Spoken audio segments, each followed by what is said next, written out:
नमस्कार दोस्तों, स्वागत है आप सभी लोगों का काफ़ी दिनों के बाद सीटेट एनवायरनमेंट की क्लास में। तो दोस्तों हमारी जो क्लासेस है ना काफ़ी दिनों से यहाँ पर आपको चैनल पर नहीं मिल पा रही थी, लेकिन दोस्तों अब आपको हमारे चैनल पर सीटेट ही नहीं बल्कि जितने भी शिक्षक भर्ती से जुड़े एग्ज़ाम्स हैं ना, जैसे कि दोस्तों बिहार शिक्षक भर्ती हुई, उत्तर प्रदेश शिक्षक भर्ती हुई और बाकी जितने भी स्टेट हैं ना उन सभी शिक्षक भर्ती से जुड़े एग्ज़ाम्स की क्लासेस आपको आज से यहाँ पर कंटिन्यू मिलेंगी। तो दोस्तों आज की इस क्लास में हम लोग जो सीटेट 2022 का जो एग्ज़ाम होगा ना उसके लिए दोस्तों हम लोग एनवायरनमेंट के 20 इंपॉर्टेंट क्वेश्चंस को डिस्कस करने वाले हैं। तो चलिए दोस्तों क्लास को स्टार्ट कर लेते हैं। ये जितने भी क्वेश्चन हैं ना काफ़ी ज़्यादा इंपॉर्टेंट हैं। देखिएगा यहाँ पर पहला क्वेश्चन है, जल में जीवों को जीवित रहने के लिए BOD जिसका फुल फॉर्म है बायोलॉजिकल ऑक्सीजन डिमांड कितना परसेंटेज होना चाहिए? तो आंसर है 4%। ठीक है ना, याद रखना दोस्तों, ये काफ़ी ज़्यादा इंपॉर्टेंट क्वेश्चन और कई बार CTET में पूछा जा चुका है। नेक्स्ट क्वेश्चन है, ध्वनि की तीव्रता कैसे मापी जाती है? दोस्तों जो ध्वनि की तीव्रता रहती है ना वह किस प्रकार से मापी जाती है, वह कौन सा यंत्र होता है? तो डेसिबल के माध्यम से ध्वनि की तीव्रता को मापा जाता है। नेक्स्ट क्वेश्चन है, इटाई इटाई रोग किसके कारण होता है? जो इटाई इटाई रोग है ना वह कैडमियम के कारण होता है। नेक्स्ट क्वेश्चन है, धान के खेतों में कौन सी गैस उत्सर्जित होती है? आप लोगों ने आपके आसपास धान के खेत तो देखे ही होंगे, जो बच्चे ग्रामीण इलाकों से हैं उनको तो पता ही होगा धान के खेतों के बारे में। तो दोस्तों जो धान के खेत है ना उनमें से मीथेन गैस का उत्सर्जन होता है। काफ़ी इंपॉर्टेंट है ये वाला क्वेश्चन भी।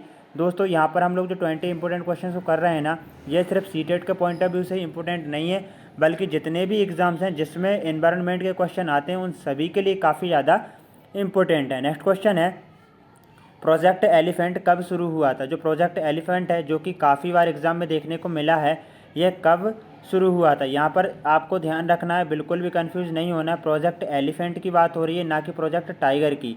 अब एक क्वेश्चन हम आपसे पूछते हैं कि जो प्रोजेक्ट टाइगर है ना वह कब स्टार्ट हुआ था? आपको कमेंट बॉक्स में बताना है। हम यहाँ पर बात करें प्रोजेक्ट एलिफेंट की तो सन 1992 से इसको शुरू किया गया था। नेक्स्ट क्वेश्चन है, भूतापीय ऊर्जा किस प्रकार की ऊर्जा है? नवीनीकरण या अनवीनीकरण? तो यहाँ पर देखिएगा जो भूतापीय ऊर्जा है ना एक प्रकार की नवीनीकरण ऊर्जा है।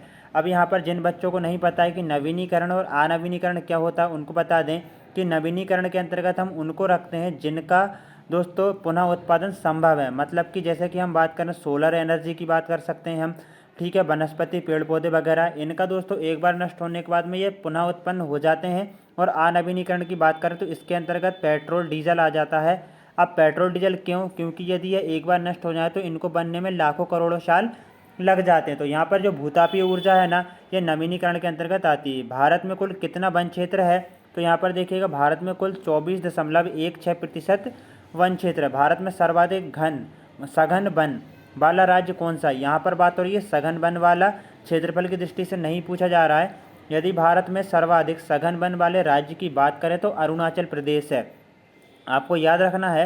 नेक्स्ट क्वेश्चन है, कार्बन मोनोऑक्साइड प्राथमिक प्रदूषक है या वित्तीय प्रदूषक? तो जो कार्बन मोनोऑक्साइड है ना यह है प्राथमिक प्रदूषक माना जाता है ना कि वित्तीय प्रदूषक। प्रोजेक्ट टाइगर कब शुरू हुआ था? ये क्वेश्चन हमने आपसे पहले पूछा था, बट ठीक है ना, इसका आंसर है सन 1973। जो प्रोजेक्ट टाइगर है ना यह 1973 में इसकी शुरुआत हुई थी। जैव मंडल के लिए आरक्षित क्षेत्र शीत रेगिस्तान कहाँ पर स्थित है? जिसको शीत रेगिस्तान कहें या हम इसको ठंडा रेगिस्तान भी कह सकते हैं। ठीक है ना दोस्तों, ये ठंडा रेगिस्तान कहाँ पर है? तो ठंडा जो रेगिस्तान है ना वह हिमाचल प्रदेश में स्थित है। भारत के प्रमुख हॉटस्पॉट क्षेत्रों के नाम बताइए। हॉटस्पॉट मतलब दोस्तों जहाँ पर ज़्यादा से ज़्यादा जैव विविधता पाई जाती है, जहाँ पर वर्षा, ठीक है ना, तापमान, पेड़ पौधे, जीव जंतु पर्याप्त मात्रा में पाए जाते हैं। तो पश्चिमी घाट और पूर्वी हिमालय। पश्चिमी घाट की यदि हम बात करें गोवा, महाराष्ट्र, केरल, तमिलनाडु, ठीक है ना, यहाँ पर यदि आपने भारत का मैप देखा है, सभी ने देखा होगा, दक्षिण में दोस्तों यहाँ पर जो केरल है ना, गोवा हो गया, कर्नाटक, इनकी जो सीमा लगती है ना ये पश्चिमी घाट लगभग यहीं पर आता है। और पूर्वी हिमालय की बात करें दोस्तों तो यहाँ पर जो पूर्वी राज्य है ना वहाँ पर जो पूर्वी हिमालय है उसको हॉटस्पॉट के अंतर्गत रखा गया है। 24D क्या है? ये एक जो है ना दोस्तों क्वेश्चन है, 24D क्या है? यह एक खरपतवार नाशी है। ह्यूमेलिन क्या है? तो जो ह्यूमेलिन है ना ये एक मानव जनित प्रदूषण है। क्या है? मानव जनित प्रदूषण है ह्यूमेलिन। स्पेस डिब्री से आप क्या समझते हैं? ये जो क्वेश्चन है ना कुछ थोड़े टफ हैं, इस प्रकार के 1 से 2 क्वेश्चन एग्जाम्स पेपर में देखने को मिल जाते हैं। तो स्पेस डिब्री दोस्तों अंतरिक्ष में जो कूड़ा करकट है ना इसको स्पेस डिब्री के नाम से जाना जाता है। कृत्रिम वर्षा कराने में कौन से तत्व शामिल हैं? जो कृत्रिम वर्षा है ना उनको कराने में एजी और ठीक है ना जो आई है ना ये एजी, ठीक है ना। तो ये क्या है, ये कृत्रिम वर्षा कराने में तत्व जो रहते हैं ना वह शामिल रहते हैं। तो यहाँ पर देखिएगा कृत्रिम वर्षा के बारे में दोस्तों यदि और भी यदि आपको जानकारी है तो आप कमेंट बॉक्स में बता सकते हैं। यहाँ पर इस क्वेश्चन का आंसर कंफर्म नहीं है, आपको कमेंट बॉक्स में पिन कर दिया जाएगा।